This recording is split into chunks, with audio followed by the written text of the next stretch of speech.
भगवान गौतम बुद्ध कहते थे, यह संसार एक मायाजाल है जो कि मनुष्य को अच्छाई भी दिखाता है और बुराई भी दिखाता है। कभी सुंदरता दिखाता है तो कभी दुर्बलता दिखाता है। कभी यह संसार मनुष्य को आकर्षित करता है और कभी कभी मनुष्य को इतना उलझा देता है कि मनुष्य को खुद के जीवन का ध्यान ही नहीं रहता। इसीलिए संसार के मायाजाल से बचने के लिए भगवान गौतम बुद्ध कहते हैं, जो पुरुष अपने खुद के इंद्रियों से कभी नहीं हारा, वह संसार से या पूरे ब्रह्मांड के किसी भी चीज से कभी हार ही नहीं सकता। वह मनुष्य जहां भी हो, उसकी विजय निश्चित है। दोस्तों, आपको बता दें कि इंद्रियों का मतलब होता है कान, नाक, त्वचा, जीभ, हाथ। इन 5 शरीर के भागों को मुख्य इंद्रियां कहा जाता है। इन इंद्रियों को जो पुरुष या स्त्री अपने मन से संयमित कर पाते हैं, वह पुरुष या स्त्री बड़ी ही आसानी से संसार के महासागर को पार कर लेते हैं। यानी कि किसी भी चीज से वह आकर्षित नहीं होते और अपना कर्म बड़े ही विश्वास के साथ करते रहते हैं। ऐसे ही मनुष्य संसार में या इस लोक में या परलोक में बार बार विजयी होते रहते हैं। तो चलिए जानते हैं कि हमारे मन को कैसे वश में किया जाए ताकि हम इस संसार के मायाजाल में फिर से ना फंसे।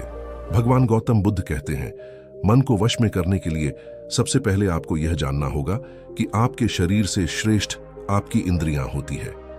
आपकी इंद्रियों से श्रेष्ठ आपका मन होता है और आपके मन से श्रेष्ठ आपकी बुद्धि होती है और बुद्धि से श्रेष्ठ आपका आत्मा होता है और आत्मा से भी श्रेष्ठ परमात्मा होते हैं, यानी भगवान होते हैं।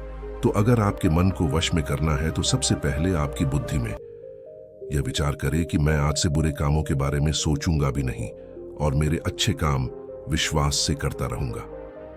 दोस्तों, अगर आप बुरी आदतों के बारे में सोचोगे ही नहीं तो वह आदतें आपकी बुद्धि पर हावी नहीं होंगी और आप कभी गलत काम नहीं करोगे। तो सबसे पहली बात तो यह है कि अपने बुद्धि में से बुरी आदतों को निकाल दो और अपनी बुद्धि में जो भी आपका काम है उस काम के बारे में विचार डालना शुरू कर दो। फिर आपकी बुद्धि आपके मन को आपके काम के बारे में संदेश देगी और मन सभी इंद्रियों को वश में करके आपके काम के ऊपर लगा देगा। तो इसी तरह से करते करते आपका मन एक दिन अवश्य ही वश में हो जाएगा और जिस व्यक्ति का मन वश में हो जाता है उस व्यक्ति के मन में हमेशा ही भगवान वास करते हैं। तो देखा दोस्तों, मन को वश में करने के लिए सबसे पहले आपको अपनी बुद्धि को अपने काम के बारे में ध्यान देना होगा और बुद्धि में से बुरी आदतों को बिल्कुल निकलना होगा, यानी कि उनके बारे में सोचना ही छोड़ना होगा। तब जाकर आप अपने मन को वश में अवश्य ही कर पाओगे और जब आप पूर्णतः आप अपने मन को वश में कर लोगे तब आपके लिए सुख दुख, सर्दी गर्मी और मान अपमान सब एक जैसा होगा और आप इस दुनिया के माया से परे हो जाओगे। आपको कोई भी चीज आकर्षित नहीं कर पाएगी, उल्टा आपसे ही लोग आकर्षित होंगे और आप जैसा भी काम करते हैं लोग भी आपको देखकर वैसा ही काम करेंगे और लोगों को आप एक आकर्षित और बुद्धिमान मनुष्य लगोगे।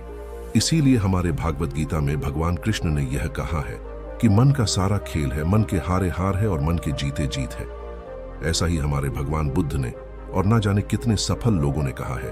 भगवान बुद्ध ने कहा है कि जिसने अपने मन को वश में कर लिया है उसकी जीत को देवता भी हार में नहीं बदल सकते हैं। अर्थात मन को वश में करने का नाम ही आत्मसंयम है, जिसका अर्थ है अपने आप को वश में करना, अर्थात मन, वचन और कर्म पर अधिकार प्राप्त करना ताकि शरीर से कोई अशुभ कार्य न होने पाए, जिससे कोई अपशब्द न निकले और मन में कभी अशुभ विचार न उठने पाए। यदि मनुष्य अपनी इंद्रियों का प्रयोग उचित ढंग से करता है तो ही उस मनुष्य को दूसरों को ज्ञान देने का अधिकार है। यदि उसका अपने मन पर अधिकार नहीं है, उचित और अनुचित का ज्ञान नहीं है, तो वह मनुष्य के पद से गिरकर अन्य योनियों में गिने जाने योग्य हो सकता है। एक कथन है कि हम जैसा सोचते हैं वैसा ही बन जाते हैं। वास्तव में यह विचार नहीं अपितु विचारों का संसार है। हमारी सोच और विचारों का प्रभाव हमारे मन पर गहरा असर छोड़ देता है। मनुष्य के मन में विचार ही बार बार उभर कर आते हैं जो मनुष्य को दिशा देने का काम करते हैं। विचार ही मस्तिष्क को गति प्रदान करते हैं और गलत विचार क्रोध की ओर जाने को विवश करते हैं। यह हमारी भूल है कि हम सोचते हैं कि वचनों की कोई शक्ति नहीं है।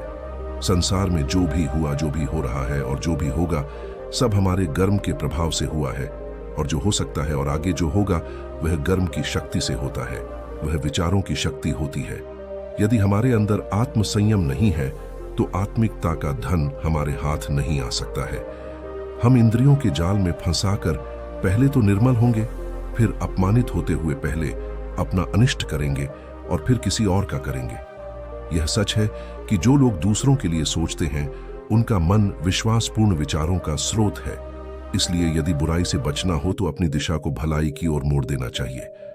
वास्तव में यदि आप जीतना ही चाहते हैं तो सबसे पहले आत्मसंयम की आदत डाल लें, क्योंकि संयम का अर्थ ही है अपनी बिखरी हुई शक्ति यों को निश्चित दिशा देना मान लीजिए, जिसका कार्य को नहीं करना है।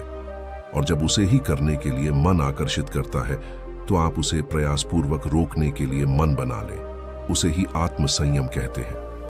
संयम का अर्थ है जब हम आकर्षणों की ओर जाने के लिए हमारा मन सहज रूप से रुक जाए। गांधी जी ने कहा था कि अनुशासन और बलिदान के बिना मुक्ति की आशा नहीं की जा सकती है। लेकिन यह बात भी सच है कि लोग अक्सर गुस्से में विवेक शून्य होकर तुरंत अपने आत्मसंयम को गुस्से में खो देते हैं। यह सच है कि समय बीतने के साथ लोगों के आत्मसंयम में भारी कमी आई है। इसके गंभीर परिणाम सामने भी आए हैं। इसीलिए आत्मसंयम की उपयोगिता को किसी भी हाल में कम नहीं आंका जा सकता है। लेकिन यह भी सच है कि शुरुआत में आत्मसंयम का मार्ग थोड़ा कठिन लगता है, अर्थात मन को वश में करने का नाम ही आत्मसंयम है। मनुष्य को मिली हुई शक्तियां को निश्चित दिशा देना संयम कहलाता है। तो दर्शकों को उम्मीद है कि आपको मन को वश में करने का उपाय इस वीडियो के माध्यम से पता चला होगा, और मुझे आशा है कि आप अवश्य ही अपने मन को वश में करोगे और जिंदगी के सभी क्षेत्रों में अवश्य ही सफल होकर अपने परिवार का नाम रोशन करोगे। ऐसे ही और गौतम बुद्ध की प्रेरणादायक सीख लेने के लिए हमारे चैनल को सब्सक्राइब करें।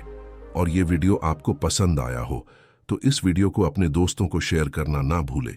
तो चलिए मिलते हैं अगले वीडियो में, तब तक के लिए धन्यवाद।